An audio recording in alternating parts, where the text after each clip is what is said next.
Managing a busy household can feel like a full-time job, so much so that you can't read thinking about it.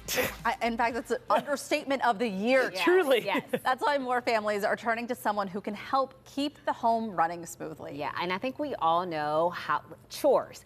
They're never ending. There's always something to do, right? So millennial moms, they are hiring someone called a house manager. And I had never heard this before. So basically, it's a housekeeper, it's a nanny, it's an assistant, it's a chef, all rolled into one person. And so it's these people, they're really tailored to what the family needs. And so it's taking care of all of that invisible stuff that eats up all of your time. So think restocking toilet paper, wiping things down, organizing, taking out the trash, just all of the small, tedious things that really do add up. And so just think of having someone who knows what needs done, and you don't even have to ask them. Okay. A dream. It's a dream come true. I have so many thoughts. One, obviously, this is very expensive.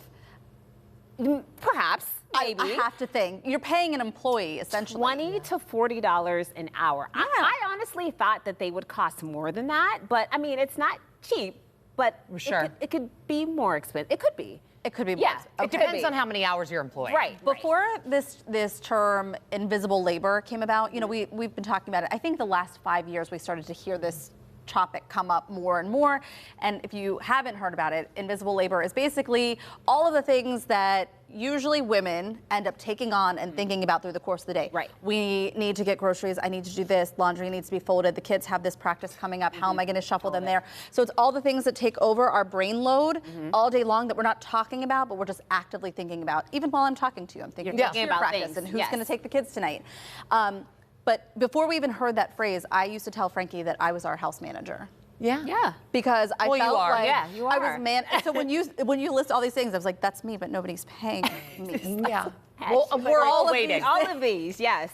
This is me. I am the house manager. Where's my check? And it is amazing whenever I get these things done. It's always whenever the kids are asleep and Mark's downstairs, you know, like when you're alone in the house or before everyone wakes up and I go down and I'm like, okay, we need to run the dishes. The trash needs to go downstairs. I have to flip the laundry. I think having a house manager would be incredible, but I would need to justify this expense with something else. Are these people also keeping my kids alive? Perhaps. Because if you want them to. If a house manager could come in on a Sunday for 3 hours and prep our meals and make sure that the groceries were in the fridge, I think that is money well spent. I know. Sure. I'm thinking if you can afford this, do it. I will say the one thing, I wish I could afford someone to come and clean my house every week. I cannot, but what I can afford is for someone to come in once a month and just kind of like give me a refresh, restart. It's been the best money that I have ever spent because it's just, you're just tired. You don't have time to do all of this. And someone else who, it's their job, they know what they're doing, they know how to organize, they know how to clean, they know the right cleaning products to use. Thank you. Please. Thank you. We've only ever done that 2 or 3 times, and it was a gift. Yeah. But yeah, it's hard to find, like in my head, how to justify the spending of the things. I just had this conversation with another mom yesterday because now that our kids are getting a little bit more expensive in activities and the things that they want and the things they want to do, everything, it's not just, you know, taking them to go get an ice cream cone and that's the best thing that's ever happened to them in their entire lives. Now it's like all of this other stuff that is needed or they want. And I felt bad even like yesterday buying a $15 shirt for myself at Target.